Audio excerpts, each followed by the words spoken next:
This is Democracy Now!, democracynow.org, the War and Peace Report. I'm Amy Goodman with Juan Gonzalez. President Biden and Chinese President Xi Jinping have spoken for 3.5 hours in a virtual summit Monday night. The meeting took place just days after the U.S. and China announced plans to work together to confront the climate emergency. Tension's been rising between the two nations, with some saying a new Cold War is developing. During the summit, Xi warned Biden supporting Taiwanese independence would be, quote, playing with fire. He also criticized the U.S. for building new alliances in the Pacific region to counter China's rise. Xi said dividing the world into blocs would, quote, inevitably bring disaster to the world. Biden raised concerns about China's human rights record and what the U.S. has described as unfair trade and economic policies. Both leaders spoke publicly as the summit began. This is Xi Jinping. As the world's two largest economies and the permanent members of the UN Security Council, China and the United States need to increase communications and cooperation. We should each run our domestic affairs well and at the same time shoulder our share of international responsibilities and work together for the most noble cause of world peace and development. This is the common aspiration of our people in China and the United States, as well as the people of all countries in the world. And it is also the common mission of the leaders of China and the United States. A sound Chinese-U.S. relationship is required for advancing our two countries' respective development and for safeguarding a peaceful and stable international environment, including finding effective responses to global challenges such as climate change and the COVID pandemic. And this is President Biden speaking from the Roosevelt Room at the White House at the start of the virtual summit with the Chinese president. I'm happy we had found time to meet, and I look forward to a candid and forthright discussions like all the discussions we've had thus far. It seems to me our responsibility as leaders of China and the United States is to ensure that the competition between our countries does not veer into conflict, whether intended or unintended. And it seems to me we need to establish some common sense guardrails to be clear and honest where we disagree and work together where interests intersect, especially on vital global issues like climate change. How our bilateral relationship evolves seems to me to will have a profound impact not only on our countries, but quite frankly, the rest of the world. Both men were surrounded by each flag of China and the United States. To talk more about the U.S.-China relations, we're joined by Alfred McCoy, professor of history at University of Wisconsin-Madison. His latest book is out today, To Govern the Globe, World Orders and Catastrophic Change.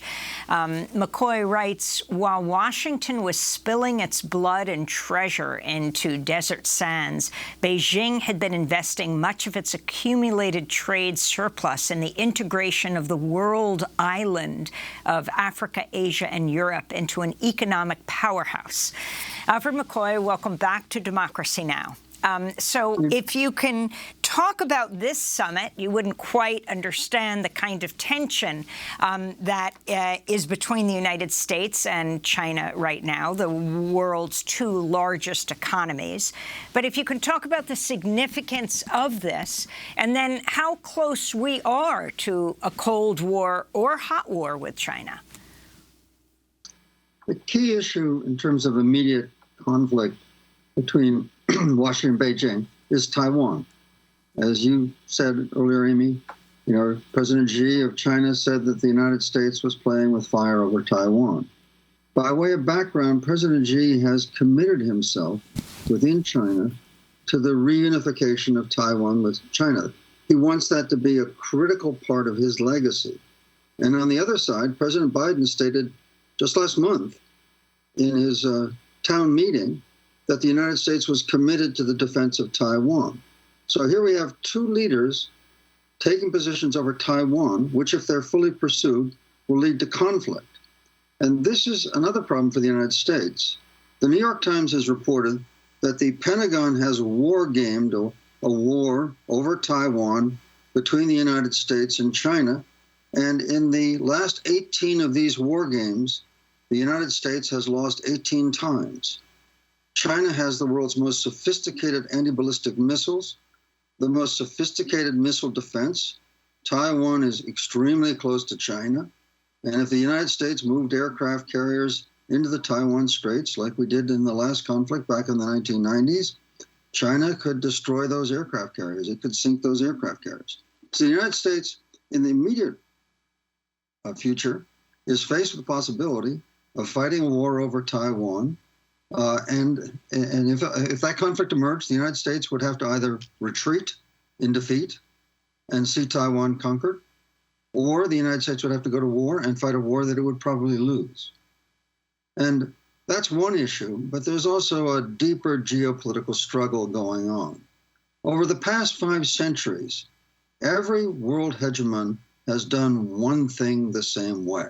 Every world hegemon, from Portugal to Holland to Britain to the United States, and now China, has dominated the Eurasian landmass, which today is home to 70% of the world's population and productivity. And with the $4 trillion that China made by 2014, as a result of its open trade with the United States, China's invested $1.2 trillion in this massive infrastructure, laying down a steel grid of rail, road, and gas pipeline, integrating the vast Eurasian landmass into a single market in which trade and power, as if by natural law, is going to flow towards Beijing. China is also working to break the U.S. geopolitical hold over the Eurasian landmass. During the Cold War, we controlled what are known as the axial ends of Eurasia through the NATO alliance in Western Europe and 4 bilateral treaties with mutual defense treaties with Japan, South Korea, Philippines, and Australia. And from these 2 axial positions, we ringed Eurasia with bands of steel, aircraft carriers, jets, fighter bombers to dominate Eurasia. And now China is punching through those circles of steel, breaking the U.S. geopolitical grip over Eurasia, and through the Belt and Road Initiative, consolidating its control. Moreover, China has built 40 ports ringing the Eurasian landmass and the coast of Africa. So the combination of this geopolitical circling of the coastlines of Eurasia, combined with this massive grid of infrastructure across the continent, is placing China in control where it is going to dominate the Eurasian landmass. And that is the key to geopolitical power. Has been for the last 5 centuries and will likely be for the rest of this century as well. Professor McCoy, I'd like to ask you a couple of things about that. First of all, we talk about China and the U.S. as if they are 2 separate economic spheres. So often they're regarded that way in competition. But hasn't American capitalism depended for decades on the Chinese working class to produce its goods at low-wage levels? So in a growing rift between China and the U.S., which economy is likely to suffer the more profound upheaval? That's the key difference when people talk about a new Cold War. That's the difference between the old Cold War and the new Cold War, as you absolutely correctly pointed out. Okay, it is the economic interdependence between these 2 global superpowers. Since 2001, China has integrated its economy into the U.S. supply chain. The 2 economies are absolutely intertwined. They account arguably for as much as 40% of world trade together. Okay, so there's no way that this is going to be disaggregated. China is economically dependent on its exports to the United States. That's the source of this vast amount of money. The $4 trillion all came primarily from U.S. trade. Simultaneously, the U.S. consumer economy is integrated with Chinese factories. So they're economically interdependent. That's the key difference. On the other hand, the competition is also very, very real. And China is hoping to surpass the United States economically. By the end of this decade, China's economy is going to be, according to PricewaterhouseCoopers, the international accounting firm, going to be at least 50% larger than the U.S. economy. And that is going to give China enormous economic leverage. Moreover, by the end of this decade, I think that they will be able to survive an economic break with the United States because, of course, they're spreading that economic control around the globe. So they are superseding us. in terms of real value, what you can buy for a yuan or a dollar, China's economy is already right now probably larger than the U.S. economy. But by the end of the decade, it'll be clearly larger, at least 50% larger. And from that economic control, China will be able to expand its military in a number of military fields, like anti-ballistic missiles. They're already ahead of us. They're building their navy. They're going to be working very hard to push us beyond what China calls the first island chain, which America calls the Pacific Littoral. That string of islands off the coast of Asia from Japan through Okinawa, Taiwan, and all the way down to Australia. China wants to push us out of that. They want to push us back to the mid-Pacific. They want to split the Pacific Ocean down the middle. And China's Navy is getting to the point where they might be able to do that. Well, but let me ask you on this issue of the move toward hegemony, let's say, of the Chinese nation and economy. Isn't there a big difference in terms of the use of military force? The last time that I recall China was engaged in a shooting war was more than 40 years ago in Vietnam, or with Vietnam. But in that 40-year period, the United States has been involved in military. This is a declining economic power. Has been involved in military interventions in Panama, Grenada, Libya, Afghanistan, two wars in Iraq, the Balkans, and not to mention all the military attacks and drone strikes in Yemen, Somalia, Pakistan. This is all in the period from which China has been involved in no military intervention. China has all these ports, but it doesn't have the worldwide military presence that would make it a what would be called an aggressor nation. Don't you think? Well, first of all, your recounting of our recent history is absolutely accurate, of course. Two things about that. First of all, over the last 20 years, the bulk of our military operations, as we all know, has been focused in the greater Middle East. And the strategic logic of that was, in effect, securing the Middle Eastern oil, giving us kind of a permanent presence that will give us absolute access to Middle East oil. And we were doing that at the time when that oil was about to join cordwood and coal as superseded sources of fuel. So we invested $8 trillion, $10 trillion in securing a commodity which was passing into the dustbin of history. Okay, so it was a gross strategic miscalculation. When the history of the U.S. empire is written in 2030, starting in 2030, when it's over, okay, that will probably go down as one of the greatest strategic miscalculations in U.S. history. And then militarily, the point of naval expansion is not so much conflict. Most people don't understand that. Most people think of naval history just in terms of wars. But what do navies do? The oceans are a global commons. And the way that a rising global hegemon secures oceans is through weaving an invisible line of constant patrols and dominance over those open spaces, to claim it strategically and also in terms of the minerals and values and fishing beneath the sea, to claim that as well. So that's what China is doing.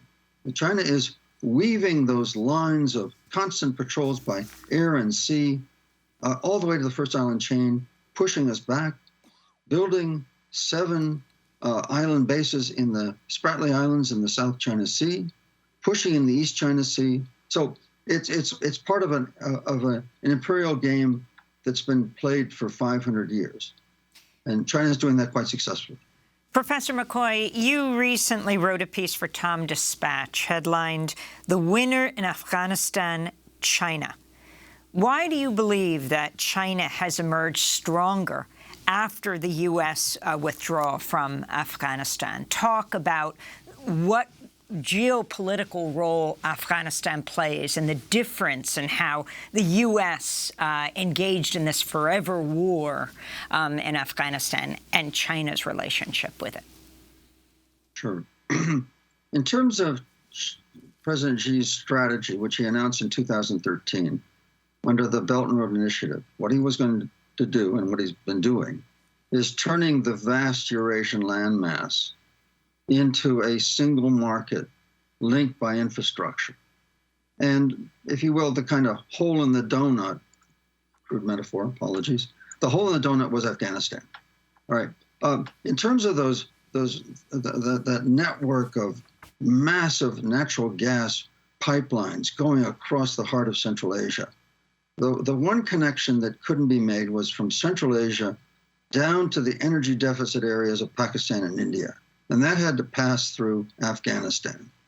And by ringing Afghanistan with the gas pipelines to the north, the China-Pakistan economic corridor to the east, and then just this year, a massive economic agreement between China and Iran to build rail and gas pipelines.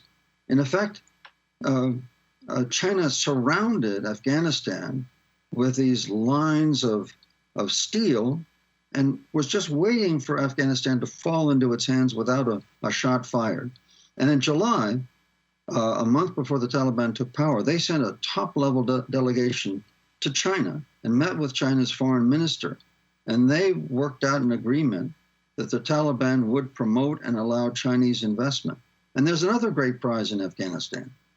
Geologists estimate that there's about $1 billion of rare earth minerals critical for the construction of lithium batteries, which are going to fuel our transport and much of our reserve power as we switch from fossil fuels to solar power. That Afghanistan has $1 billion of rare earth minerals that are very valuable to China and indeed to the whole international economy. And China will begin developing those in conjunction with the Taliban.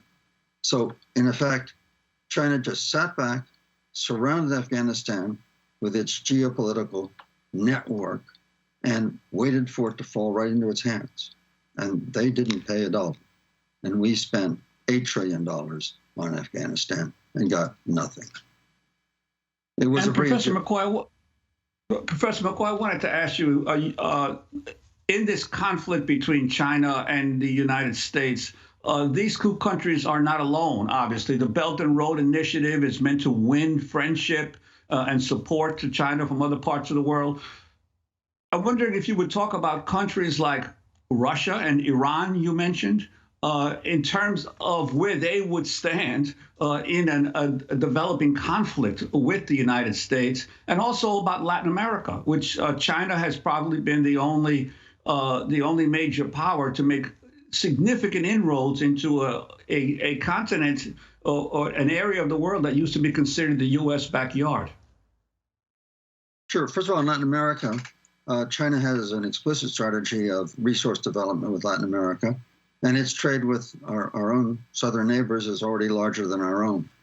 China, the core of China's strategy is what the father of modern geopolitics, a British geographer named Sir Alfred McCoy, called the world island. And he looked at the map in an article in 1904, over 100 years ago, and he said, let's look at the map critically. And he said, what we see is that there are three continents that are close together that form the world island: Europe, Asia, and Africa, right? And he said, whoever dominates the pivot region, the heart in Central Asia of this world island, dominates the world. And from his perspective, these three continents were the core of geopolitical power. And then there were some small outlying islands like Greenland and North America and South America. So China, part of China's strategy has been, and actually this dates back all the way to the 1970s, to very seriously develop Africa and to bring Africa into the world economy through Chinese aid, development, and trade links. And at the same time, during the Cold War, that we were playing a 20-year game in Angola, okay, to disrupt and break the Marxist government there, which didn't work in the end, and we were allied with apartheid South Africa. China was building the Tanzan Railroad from Tanzania ultimately across the breadth of Africa, its first major international development aid project. And so China, from that basis all the way back to the 1970s, built relations with the liberation governments, which are now, of course, the main governments in the southern half of Africa. And so China's brought Africa very much into the international economy. China is by far and away the key investor in Africa. we regard Africa as kind of a Band-Aid, and we have, and it's very well motivated, of course, but again, we see sort of Africa as a charity case. China, by contrast, sees charity as Africa as a key to its emerging world power. It's the home to nearly a third of humanity, enormous amount of natural resources, potential markets. So China is building a very close relationship with Africa as a part of this tricontinental world island strategy to dominate the core of humanity, the core of the modern economy. Finally, Professor McCoy, I wanted to end in a different place, but there may be a connection, and that's the insurrection of January 6th. You write in another piece about how this reminded you of a coup you witnessed in the Philippines decades ago. Yeah. In 1986, I was in the Philippines, and one of my sources in the Philippine military tipped me off that the Marcos government, Marcos had fled into exile in Hawaii. And the great people power uprising of 1 million Filipinos in the streets of Manila had established a new democracy. We have 30 seconds. His loyalists met, and they seized the Manila Hotel, and they shook Philippine democracy to the point that there were a succession of major coups, armed coups, that really shook the Philippine democracy. And what I learned from this is that democracy is very fragile. And that January 6th uprising in Washington, D.C. was a coup, and it has shaken our democracy to the core. And we have to be very serious about reconstructing our democracy after that episode. We will leave it there, but so many other issues to discuss. Alfred McCoy, professor of history at the University of Wisconsin-Madison. His newest book is out today. It's called To Govern the Globe, World Orders and Catastrophic Change. Happy belated birthday to Kieran Krug Meadows and Ishmael Darrow. I'm Amy Goodman with Juan Gonzalez.